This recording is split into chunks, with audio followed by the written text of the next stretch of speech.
Meus irmãos, mais uma vez, saúdo a todos com a graça e a paz do nosso Senhor e Salvador Jesus Cristo. Convido a igreja a abrir as Sagradas Escrituras no Evangelho de Marcos, capítulo 8. Iremos ler os versículos de 1 a 9. Marcos, capítulo 8, versículos de 1 a 9.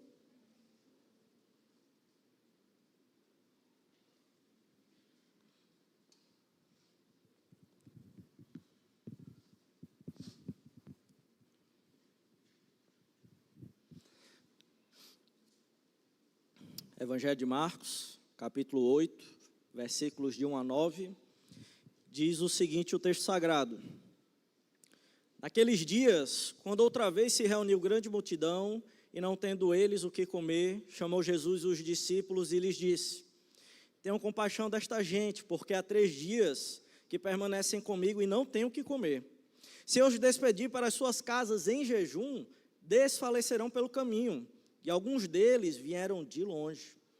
Mas seus discípulos lhe responderam, de onde poderá alguém fartá-los de pão nesse deserto? E Jesus lhes perguntou, quantos pães tendes? Eles responderam, 7. Ordenou ao povo que se assentasse no chão, e tomando os 7 pães, partiu-os. Após ter dado graças, os deu aos seus discípulos, para que estes os distribuíssem, repartindo entre o povo. Tinham também alguns peixinhos, e abençoando-os, mandou que estes igualmente fossem distribuídos. Comeram e se fartaram, e dos pedaços restantes recolheram 7 cestos. Eram cerca de 4.000 homens. Então, Jesus os despediu. Vamos fechar nossos olhos, ter mais um momento de oração.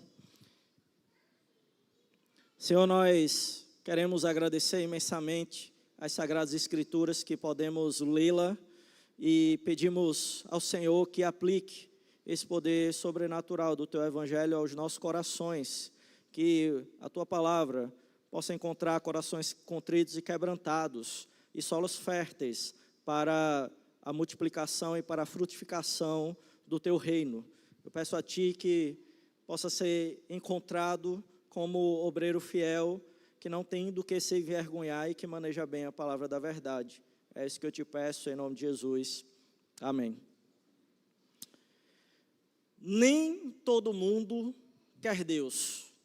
Talvez você já tenha ouvido essa frase, ou talvez você mesmo tenha dito. E acredito que a maioria das pessoas não tem dificuldade em compreender essa frase, porque cada um tem a sua escolha pessoal. Mas o mais chocante e o mais doloroso é que muita gente, ela cresce acreditando em outra frase, que Deus não os quer, ou que Deus não me quer. E não foi só porque ouviram isso diretamente através de alguma pessoa, às vezes foi o silêncio, às vezes foram os olhares, os gestos sutis de rejeição que ensinaram essas pessoas a isso.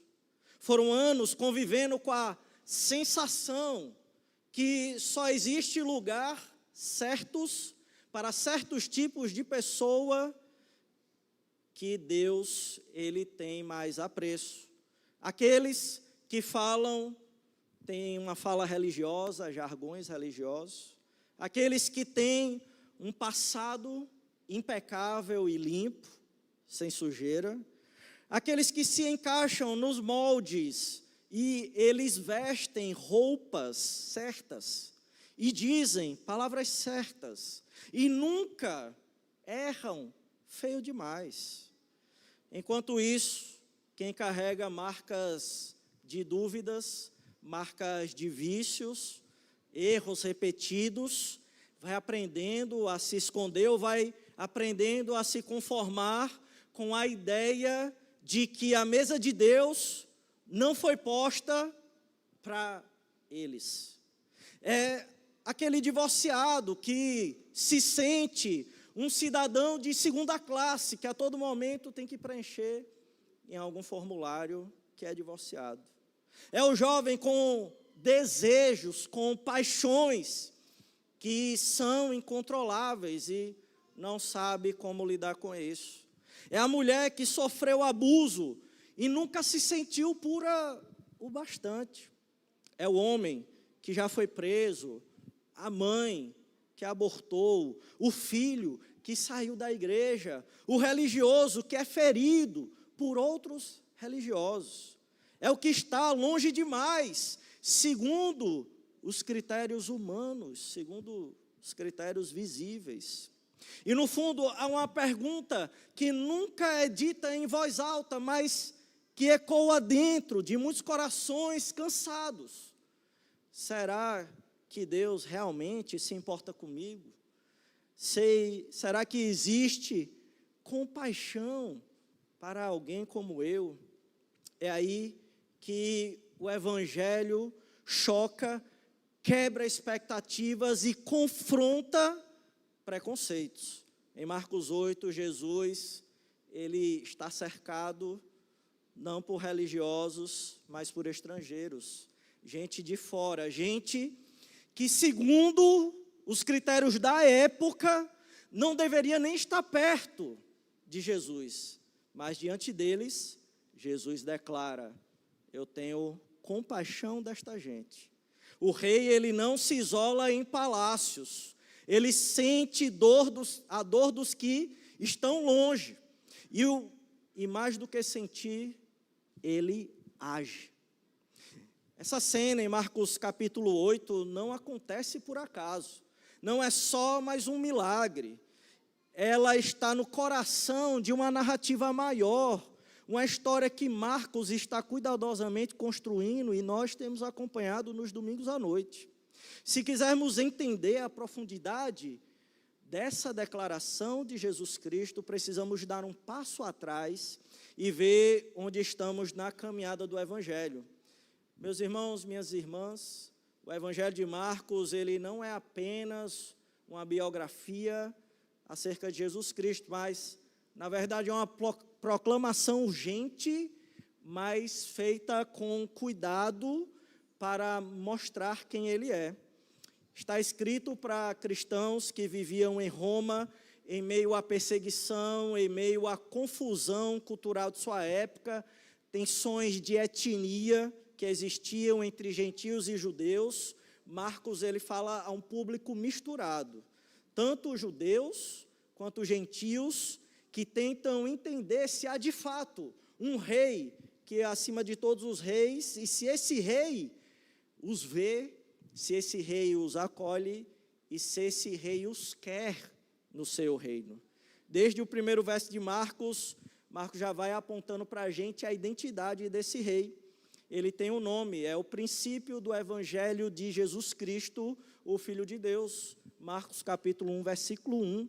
E a pergunta que atravessa o Evangelho desde o primeiro versículo é: quem é esse homem?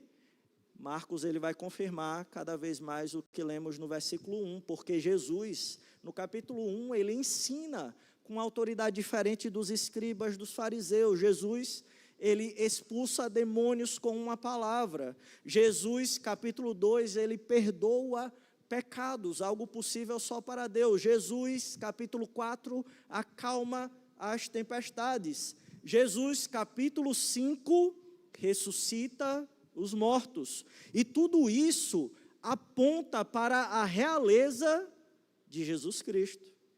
Mas Marcos, ele vai além. Ele não apenas mostra que Jesus, ele tem poder, mas também revela como Jesus usa esse poder, e isso é crucial.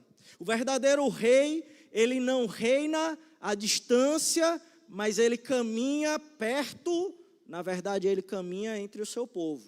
Ele não impõe, mas ele se compadece. E é isso, e isso se torna mais claro à medida que o foco em Jesus começa a se mover do território dos judeus, de Jerusalém, para os gentios, ou seja, aqueles de perto, que eram os judeus, para aqueles de longe, que eram os gentios, os não-judeus. E nos capítulos 6 e 7, Jesus, a gente vê que alimenta os judeus, confronta tradições exclusivistas, no capítulo 7, dos fariseus e escribas, e em sequência ele sai então, diante da extensa rejeição que os líderes judeus têm com relação a Jesus, ele vai agora para a região gentia, onde ele vê uma mulher cirofenícia, capítulo 7 ainda, e ele liberta algo que representa todos nós, uma pessoa que está surda e que não fala em uma região gentia. E tudo isso são sinais sutis do progresso que o reino ele está tendo, e ele está se expandindo, e ele vai além das fronteiras que os judeus imaginavam, vai além de Israel. Então, finalmente, meus irmãos, chegamos no capítulo 8 que lemos, versículos de 1 a 9, e aqui o movimento que ele vinha sendo sugerido, ele se torna explícito. Jesus está em território gentil, diante de uma multidão faminta, e ele declara: tenho compaixão desta gente. Essa é a primeira grande declaração do rei no capítulo, e revela algo profundo. O rei de Israel é também o rei de todos os povos. Ele não apenas vê os gentios, ele os sente, ele os alimenta, ele os inclui. Essa declaração era vital para os primeiros cristãos em Roma, aqueles que estavam sendo perseguidos, tentando entender se tinha um lugar de fato no reino de Deus, e essa mesma verdade, ela é extremamente vital para todos nós. Vivemos em um mundo dividido, um mundo marcado por muros étnicos, por muros nacionais, por muros religiosos, por muros sociais. E aqui está o rei Jesus, que é o rei que derruba muros, que acolhe os de longe e que prepara um banquete para todos os povos. Portanto, meus irmãos, nós iremos ver hoje as declarações que revelam ser Jesus o rei de todos os povos. E essa é a primeira parte de uma mensagem de duas partes, certo? Próximo domingo é a segunda parte. E nós iremos entender como essas declarações ecoam até nós e como nos chama à mesa e como nos envia a outros que estão longe também, mas já são alvo dessa compaixão real de Cristo. Então, vamos ver a primeira declaração do rei Jesus. A primeira declaração do rei Jesus é: eu tenho compaixão desta gente. Está nos versículos de 1 a 9. Vamos ver versículo por versículo. Diz assim, versículo 1. Naqueles dias, quando outra vez se reuniu grande multidão, e não tendo eles o que comer, chamou Jesus os discípulos e lhes disse. E vamos parar um pouquinho aqui e destaca esse termo aí, outra vez e grande multidão. O outra vez já estranha aos nossos ouvidos, porque, rapaz, se Marcos está falando outra vez, significa que teve uma primeira vez de algo parecido. E quando você vê o termo grande multidão, se você for olhar os capítulos anteriores, vai levar especificamente e nitidamente você e eu ao capítulo 6, versículo 34, que é onde aparece mais uma vez essa palavra grande multidão. E lá a gente vai ver que Jesus ele realiza um milagre extremamente semelhante, só que com o povo judeu, o povo de Israel. Mas agora, se você está acompanhando as pregações, você sabe que Jesus está nesse momento em território gentil. Então, parece que Marcos ele já está nos conduzindo a mostrar que Jesus, ele é o rei também dos gentios, dos não-judeus. E é isso que a gente vai ver mais claramente ainda, mais claramente na declaração de Jesus. Vê aí no versículo 2, o que é que Jesus fala? Jesus fala assim: tenho compaixão desta gente. E isso, meus irmãos, é muito importante, porque em Marcos 6, versículo 34, Jesus fala a mesma coisa para os judeus. Ele diz: eu tenho compaixão, mas na cena em que Jesus está ali, que Marcos seleciona no território judeu, é que as pessoas estão correndo, enquanto Jesus está no barco indo para um território isolado com seus apóstolos. E as pessoas estão correndo uma por cima da outra, e Jesus vê aquela cena, e ele diz: tenho compaixão dessa gente, porque são como ovelhas sem pastor. Então Jesus, ele está declarando aqui para a gente, e essa é a intenção de Marcos, que Jesus não só é o rei de todos os povos, além dos judeus, mas que ele é o pastor das ovelhas que não estavam, a princípio, no mesmo aprisco, no mesmo curral que o povo de Israel. E, meus irmãos, como foi falado no capítulo 6, quando foi pregado aqui, a gente lembrou muito do Salmo de número 23, que mostra Deus como o grande pastor, que guia as suas ovelhas e que não as deixam com fome. Só que, se você for seguindo a sequência do Saltério, ou seja, o livro dos Salmos, você vai ver que no Salmo de número 107, se você ler o Salmo várias vezes, desde o primeiro até o último, você vai ver que o Salmo ele se divide em temas, em unidade temática. E quando você chega no Salmo de número 107, se você for na sua Bíblia, provavelmente vai ter lá no cabeçalho, indicando que é o livro 5 dos Salmos. E isso é porque a gente sabe que tem marcadores que finalizam um livro e iniciam outro livro, indicando a unidade temática dali. E o que eu quero dizer com isso é que o autor bíblico, ele está seguindo um fluxo de pensamento lógico, e o salmista, ele está levando a gente até o livro 5 para mostrar a consumação do reino. E, de fato, quando você vai para o Salmo de número 149, você vê que o rei, ele é vitorioso e triunfante no novo céu e nova terra. Esse é o nosso rei, que ele vai vencer independentemente do que aconteça. Só que no Salmo de número 107, que indica o início da consumação do reino, conforme já lemos, você vai perceber que lá no versículo de número... Versículo de número 3, você vai ver que Deus, ele congrega entre as nações o seu povo. E isso já está num tempo verbal que já foi feito, já está feito na eternidade. Então perceba, o salmista, ele confirma o que está aqui escrito.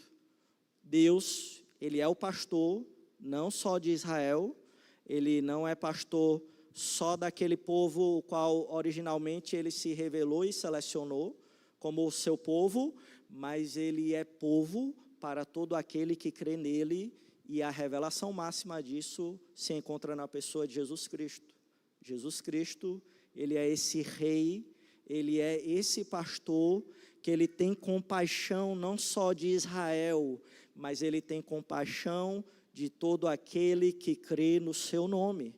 E quem sabe, Deus ele não conduziu você aqui que está nos assistindo, você aqui que está nos bancos, sentado aí na igreja, para dizer que a compaixão dele continua disponível para você e para mim. Basta apenas crer nessa verdade. O texto ele ainda continua, versículo 2 ainda. Porque há 3 dias que permanecem comigo e não têm o que comer. E veja, Marcos, se você fizer, a todo momento você lê em paralelo ao capítulo 6, que é um milagre muito semelhante, ele vai mostrar, então, que essa palavra aqui, permanecer, é uma palavra que indica uma relação intensa. E a relação é tão intensa com o rei, é tão intensa com o pastor daquelas ovelhas, que essas pessoas, elas estão com seus estômagos espirituais cheios. Essas pessoas, elas estão se fartando do pão da vida, que já vimos no capítulo 6, e não querem sair do lado do pão da vida. Mas Jesus nota que essas pessoas estão sem comida há 3 dias. Isso é o verdadeiro descanso, como nós já vimos no capítulo 6, meus irmãos. O verdadeiro descanso é estar com Jesus.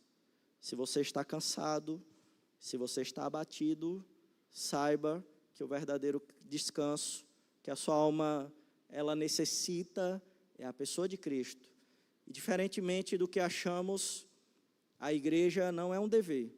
Não venha por obrigação. Não seja membro dessa igreja por obrigação. Mas se você teve um encontro com o Senhor Jesus Cristo, venha para essa igreja para descansar a sua alma, tanto na escola bíblica dominical pela manhã, quanto à noite, cultuando com aquilo que é a extensão de Cristo fisicamente, que é a reunião da sua igreja. É assim, Jesus Cristo não está mais fisicamente presente entre nós. Não temos mais como replicar isto que está aqui nesse texto, mas nós temos como replicar a união na igreja, e a igreja é o corpo de Cristo, segundo Efésios capítulo 1. Então, meus irmãos, Jesus Cristo, ele tem compaixão desse povo.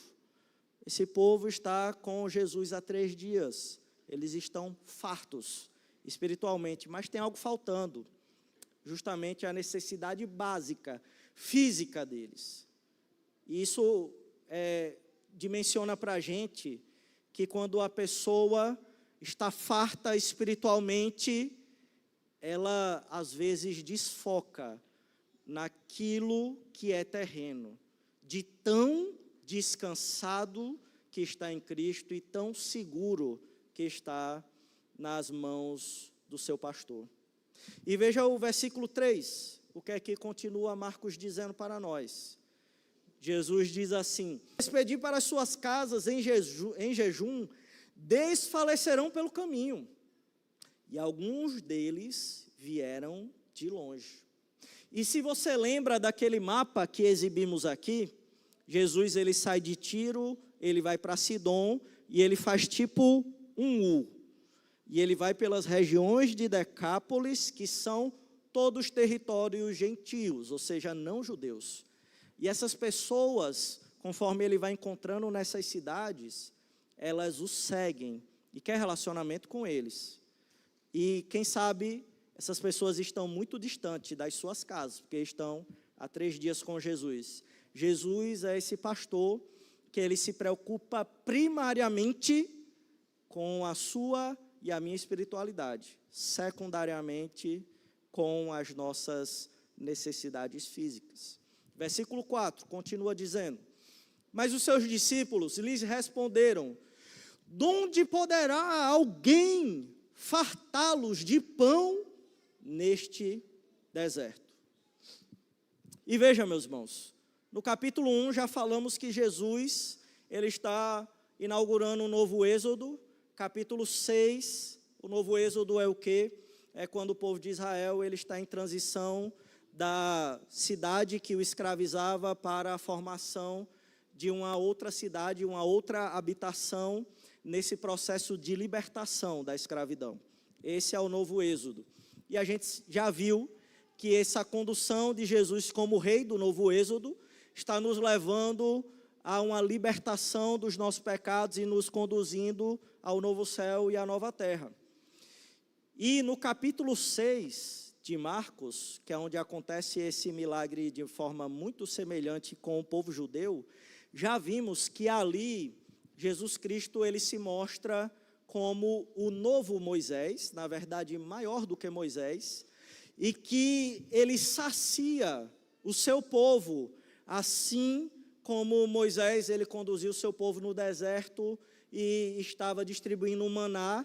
Na verdade, Jesus Cristo, ele é o próprio Deus que envia maná do céu para saciedade do seu povo. Então, naquele milagre ali, o que Marcos ele está querendo apontar para a gente é que Jesus é o pão da vida dos judeus, mas aqui também Marcos está querendo apontar a mesma coisa, e é interessante que os discípulos ainda não entenderam isso. Não entenderam que Jesus é Yahvé, é o Deus Todo-Poderoso de Êxodo. E ele pergunta: quem? Onde é que alguém? Qual ser humano que é como Deus? Parece que eles estão perguntando isso. Que é como Deus e vai fartar estes. Porque se vocês forem no outro milagre do capítulo 6, os discípulos sugeriram que fosse despedido, e não foi 3 dias, mas foram algumas horas até o anoitecer, e eles disseram assim: olha, Jesus, despede esse pessoal aí para eles comerem em casa. E aí Jesus, ele repreende ali os discípulos, e ele fala: olha, é para vocês fazer esse milagre, não era nem para eu fazer. E aí os discípulos veem um milagre desse, e quando chega aqui novamente, eles têm dificuldade. Talvez um pouco abalados por estarem no território gentil, um território que não era costume deles, talvez por verem demais o exterior das pessoas e verem aquelas pessoas que eles nem deveriam estar pisando no solo e muito menos tendo contato com elas. Talvez isso pudesse ter afetado a espiritualidade deles. Mas fato é que Marcos ele está querendo apontar para nós, através desse desentendimento dos discípulos, que Jesus, ele é o Rei Todo-Poderoso, ele é Yahvé, e que ele é que vai fazer esse milagre de novo. Ele é aquele que alimenta o seu povo com o maná que desce do céu. E o maná precioso, meus irmãos, não é mais parecido como aquele no deserto, mas é o próprio Senhor e Salvador Jesus Cristo. Esse é o maná que nós iremos consumir logo mais tarde nesse culto. Versículo 5 diz assim: e Jesus lhes perguntou: quantos pães tendes? Responderam eles: 7. Versículo 6: ordenou ao povo que se assentasse no chão. E tomando os 7 pães, partiu-os, após ter dado graças, e os deu aos seus. Então, mais uma vez, Marcos, ele vai linkando o paralelo com aquele texto de Marcos 6, e Jesus, ele faz de forma semelhante o milagre, e se você for lá no versículo 39 e 40 de Marcos, você vai ver que Jesus, ele organiza aquelas pessoas em grupos, e acredito que Marcos quer que a gente tenha esse entendimento aqui também, que ele organiza em grupos justamente de forma parecida com Moisés no Êxodo, quando ele está ali administrando em sabedoria o povo de Deus. É assim que Jesus está agindo aqui, agindo em sabedoria, e ele está evocando a sua sabedoria, a sabedoria do rei, e ele está conduzindo esse povo a lembrar, pelo menos os leitores como nós, a lembrar de algo que ele vai falar lá no capítulo 14, que nós já falamos também, quando expomos o capítulo 6, que Jesus, ele é o pão da vida. E essa frase de ter dado graças, a gente leu na liturgia, que está no capítulo 14 de Marcos, que remete à ceia do Senhor.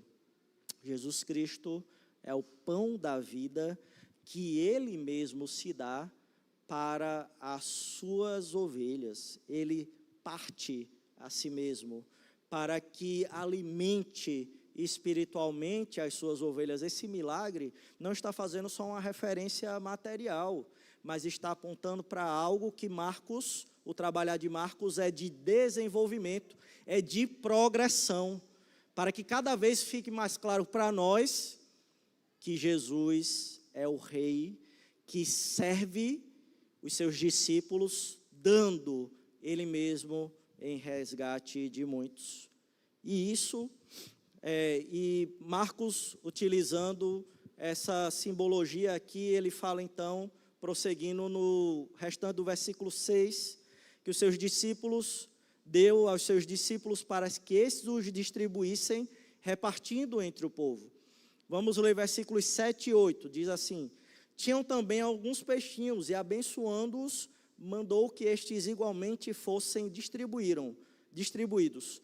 Comeram e se fartaram, e dos pedaços restantes recolheram 7 cestos. Jesus é aquele do Salmo 23, o Deus Todo-Poderoso, que já vimos. Ele é o pastor, mas ele não é só o pastor, ele é o rei que chama os excluídos, como o povo gentil, ao mesa do seu banquete. Ele é o anfitrião do banquete e ele dá a melhor comida que ele tem, que nós iremos ver na medida que Marcos for falando.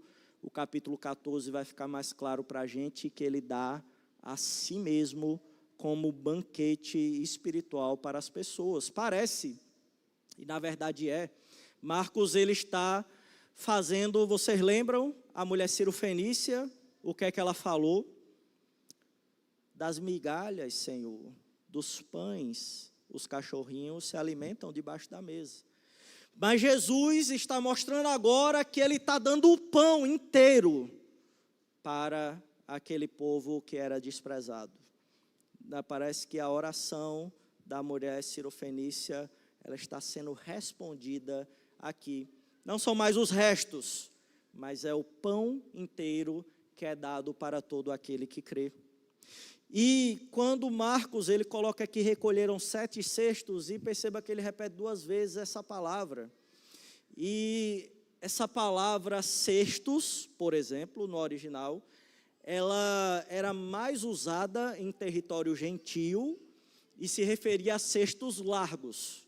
Enquanto se a gente for para Marcos capítulo 6, as palavras cestos lá, porque sobraram também pães e peixes lá, e sobraram 12 cestos, faz referência mais a uma palavra usada a um público judeu. E lá a gente falou que era referente às 12 tribos, porque Jesus tinha escolhido 12 apóstolos, e esses 12 apóstolos estavam conduzindo a nação para um novo êxodo. E aqui, meus irmãos, esse número, embora eu não seja tão adepto de numerologia na Bíblia, mas eu não tenho como questionar que de fato eu também enxergo isso aqui. Esse número, ele faz com que a gente olhe pelo contexto num território gentil, com pessoas excluídas. Marcos, ele está apontando para a gente a nova criação. A gente lembra um pouco de Gênesis capítulo 2, quando a gente vê no 7º dia que Deus, ele descansa. Veja, aparece nos 2 textos o descanso. E quando o Deus Todo-Poderoso descansa, se você for lá em Gênesis capítulo 2, versículos de 1 a 3, vai dizer que ele encontra descanso na sua criação. E esse plano continua. A criação foi corrompida pelo pecado, Gênesis 3, mas Deus, ele realizou um plano de salvação. Esse plano de salvação, ele é revelado plenamente através de uma pessoa, Jesus Cristo, o Rei dos Reis. E esse descanso, o Deus Todo-Poderoso vai encontrar em uma nova criação. Essa nova criação é formada por todos os povos, de toda a língua, de toda a nação, que confessa a Jesus como Senhor. E Marcos, ele está deixando isso em nossas mentes, que Deus está criando uma nova criação e que no novo céu e nova terra, que é o que nós aguardamos e cantamos aqui lindamente, que é o que estamos esperando, é onde o Deus Todo-Poderoso irá habitar. Então, Deus, ele ainda tem o plano de que um povo será o descanso dele. E que nesse povo, ele será o seu governante e rei, que é a sua igreja. todo aquele que crê no seu nome. Versículo 9 finaliza dizendo o seguinte, Marcos: eram cerca de 4.000 homens. Então Jesus os despediu. E essa palavra é importante, essa despedida, essa palavra, despediu. Porque lá no versículo 45 do capítulo 6, ele usa novamente. E o contexto, se você for lá no final do capítulo, você vai ver que Jesus despede também, após fartar a multidão dos judeus. E quando ele despede, ele vai orar.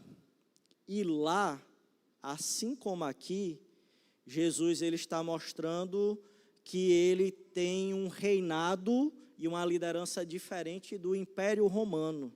Ele está mostrando que a liderança dele não é de dependência, não é de dominação, ele não quer agariar pessoas simplesmente para ser famoso, mas ele quer agariar pessoas para oferecer descanso, e ele devolve liberdade para essas pessoas. Então, assim como Jesus Cristo fez ali, e ele ora para não se desviar desse propósito, essa missão de trazer liberdade às pessoas e de oferecer descanso para elas, assim ele faz aqui, ele despede essas pessoas e ele deixa essa popularidade aparentemente visível ali, não desviar do seu propósito de ser o pastor, o rei e o guia de todo aquele que crê. Meus irmãos, o rei olha para a multidão e diz: tenho compaixão desta gente. E a história que eu vou contar é uma prova viva de que isso ainda acontece, ainda hoje. Imagine uma jovem cheia de sonhos, uma pianista talentosa, como o nosso querido presbítero Márcio, muito talentosa, com olhos brilhando de futuro, tocando com paixão, sonhando em ser uma concertista. Seu nome era Carmen Guarita da Silva, mas a vida dela tomou um rumo totalmente inesperado. Carmen, ela foi diagnosticada por uma doença horrível, hanseníase, quando ela era ainda jovem. Essa doença avançou e os dedos que antes dançavam sobre o piano, eles ficaram entravados. Ela perdeu a habilidade de tocar, mas ela não perdeu só a habilidade de tocar, ela perdeu a visão, ela perdeu grande parte da sua mobilidade. E em 1945 ela foi levada para uma colônia de hansenianos, em Marituba, no Pará. Era um lugar isolado, onde essas pessoas eram deixadas à margem da sociedade. E foi ali, em meio à dor, em meio ao esquecimento, que a graça de Cristo a encontrou. Nessa colônia, Carmen, ela conheceu um pastor. O nome do pastor era José Júlio da Silva, também acometido pela hanseníase. Através do testemunho e cuidado pastoral dele, ela conheceu o Evangelho e ela entregou a sua vida a Jesus. Pouco tempo depois, os dois se casaram. E mesmo após a morte de José, Carmen permaneceu firme na fé e passou a ser conhecida como uma mulher cheia de esperança e cheia da luz de Cristo. E um jovem pastor que foi visitá-la relatou o seguinte: conversando com ela, podíamos sentir o poder de Deus, da pessoa de Jesus Cristo naquela vida. Falava com simplicidade, sem tristeza ou amargura. Havia ali uma força que não vinha de si mesma, mas da fé em Cristo que a sustentava. Carmen dizia ter perdido o dom de tocar, a visão e o movimento, mas a sua fé permanecia viva. Ela acreditava firmemente que quando chegasse ao céu, teria algo que nós cantamos hoje, o corpo restaurado e que voltaria a tocar piano, mesmo limitada fisicamente, sua presença, ela fazia com que outros fossem confortados. Sua vida se tornou um testemunho vivo do reino de Deus. Pessoas que a visitavam saíam inspiradas, tocadas por uma mulher que havia perdido quase tudo, mas jamais havia perdido a fé no Senhor Jesus Cristo, nem a capacidade de tocar corações. A história de Carmen nos mostra algo poderoso. A compaixão de Cristo não é uma ideia abstrata, uma ideia filosófica, nem um sentimento invisível. A compaixão de Cristo, ela pode ser tocada, ela pode ser vista, ela pode ser percebida, mesmo nos lugares mais esquecidos da sociedade, mesmo em corpos marcados pela dor. Carmen, ela não recebeu apenas a compaixão de Jesus, mas ela passou a refleti-la. Gente saía do seu quarto, um quarto limitado, um quarto simples, um quarto isolado, com os olhos cheios de esperança, porque ali havia uma mulher que aparentemente havia perdido quase tudo, mas vivia como uma declaração viva do reino de Deus e da compaixão desse reino. Meus irmãos, nós vemos diante disso que Jesus Cristo, ele é esse modelo de compaixão. Ele é o rei que se parte por nós. E diante disso nós devemos ser essa declaração viva, essa declaração visível desse rei. Tudo que nós vimos em Marcos 8 aponta mais do que para meramente um milagre físico, mas aponta para um rei que alimenta espiritualmente uma multidão. Jesus, ele é o novo Moisés que conduz o seu povo no deserto, mas ele é diferente de Moisés. Ele mesmo é o pão do céu. Ele não apenas distribui o alimento, ele é o alimento. Ele é o verdadeiro pastor que não abandona as suas ovelhas quando essas ovelhas estão com fome e nem abandona essas ovelhas quando elas estão distantes, mas se comove e age e supre. Ele é o rei compassivo, mas ele não é um rei que age por força e sim por entrega. A multiplicação dos pães antecipa a ceia do Senhor, mas também antecipa outra coisa, a cruz de Cristo. Ali, o corpo do rei seria partido, como os pães naquele dia, para alimentar a vida de todo o povo que nele crê. Como um teólogo disse, o milagre dos pães é um sermão pregado com as mãos. E a cruz será o mesmo sermão, mas não com as mãos, com o corpo de Cristo. Jesus, ele é esse modelo de compaixão, meus irmãos, mas ele não é um modelo de compaixão simplesmente para nós enxergarmos ele, mas ele é um modelo de compaixão para você e para mim. Talvez você ouça tudo isso e sinta, ainda estou de fora. Há uma distância entre eu e Deus. Que algo em sua história, ela impede você de se achegar. Mas repare, Jesus, ele alimenta aqui uma multidão que não é formada por santos. Uma multidão que não é especialistas em religião. São pessoas comuns, até rejeitadas segundo os padrões da sua época. Essas pessoas, elas vieram de longe. Essas pessoas estavam famintas. Essas pessoas eram imprestáveis aos olhos da religião formal. E foi exatamente a eles que Jesus diz: tenho compaixão desta gente. Isso é um chamado claro. Você não precisa ser perfeito para ser acolhido por Jesus. Ele vai ao encontro da sua fome, do seu cansaço, da sua distância. Jesus é como alguém que caiu numa trilha e está sem forças, e Jesus ele não fica do alto da montanha dizendo: ei, sobe, sobe que você consegue. Jesus, ele desce, ele carrega essa pessoa e ele leva de volta para casa. Recusar esse acolhimento do próprio rei é estar faminto diante de um banquete que é apresentado e preferir ficar no deserto com fome. Jesus está te oferecendo mais do que um pão. Ele está oferecendo a vida dele.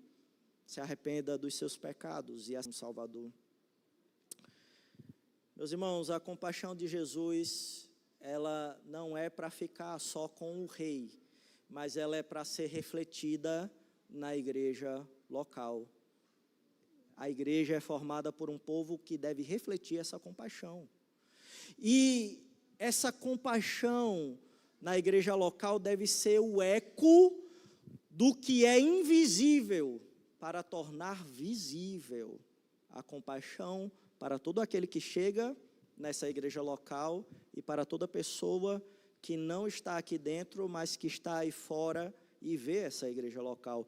Quando o mundo olha para nós, não deve enxergar um clube de gente certa, de pessoas bem vestidas, mas deve enxergar uma mesa, e nessa mesa, ela é uma mesa de graça, ela é uma mesa para gente quebrada, para gente que não merecia estar nela. Nós somos chamados a ser uma comunidade marcada pela generosidade, assim como o nosso rei, ele é generoso. O nosso rei, ele acolhe realmente e ele se sensibiliza aos famintos. E nós, quando celebrarmos a ceia do Senhor, estaremos dizendo: recebemos do pão que o rei partiu por nós. Mas não só isso, nós queremos repartir a nós mesmos com os outros. A pergunta que a igreja deve refletir, lógico, eu estou me incluindo, nossa igreja é um lugar que está distante de acolher as pessoas, que as pessoas elas se sentem acolhidas? Será que pessoas famintas e espiritualmente, elas encontram alimento na nossa igreja? E aquelas pessoas com marcas difíceis na vida, fracassos visíveis, será que encontram compaixão aqui dentro ou encontram julgamento e olhares ferrenhos de quem entra por essas portas? A ceia que celebramos deve nos lembrar disso. Fomos alimentados para alimentar outros. Você se lembra como a gente começou esse sermão hoje? Falamos sobre quem carrega a dor de achar que Deus não o quer. Mas vimos que diante de uma multidão faminta e esquecida, Jesus declarou: tenho compaixão desta gente. Ele é o rei que sente, ele é o rei que provê, ele é o rei que se inclui, um rei que olha para longe e chama: ei, eles são meus. Se você se sente distante, há um lugar para você na mesa do rei. E se você foi alcançado, então viva como embaixador desse rei. Olhe para os que ainda estão no deserto. Não apenas fale, mas tenha compaixão deles. Assim como o seu rei e o meu rei Jesus Cristo tem. É assim que o reino cresce. Convido a igreja a fechar seus olhos. Vamos orar ao Senhor Jesus. Senhor, nós estamos aqui diante de Ti, diante dessa palavra, e Deus, ainda nos falta muita compaixão. Diante dessa palavra, vemos que o nosso Rei é um exemplo vivo do pão que desce do céu e se reparte para benefício de muitos. E dentre essas pessoas que foram beneficiadas, estamos nós, que cremos no Rei, que nos arrependemos dos nossos pecados. E nós não queremos parar por aí, meu Senhor, mas queremos refletir o Rei que se entregou. Deus, nos ajuda a combater o nosso egoísmo, nos ajuda a combater o nosso orgulho e nos ajuda a nos entregar e nos dá força para que nós possamos nos entregar às pessoas que estão famintas e que nós possamos usar todo o nosso ser para ser alimento para cada pessoa que chega a esta igreja local, cada membro dessa igreja, cada visitante e cada alma que chega aqui sedenta, querendo se fartar e se saciar no Rei Jesus. Deus, ajuda a nossa igreja, a membresia, a liderança, todas as pessoas a refletirem essa compaixão de Cristo. E que as pessoas aqui na nossa igreja, elas possam se sentir acolhidas, bem recebidas, bem tratadas, por mais que visivelmente elas estejam acabadas, que elas não estejam com as melhores roupas, mas que nós possamos ser como o nosso Rei e querer o coração daquela pessoa, que nós possamos ser como o verdadeiro pastor é, e nós possamos alimentar cada pessoa que chega faminta aqui e apresentar o teu evangelho e a compaixão do Rei. É isso que nós pedimos, em nome de Jesus. Amém.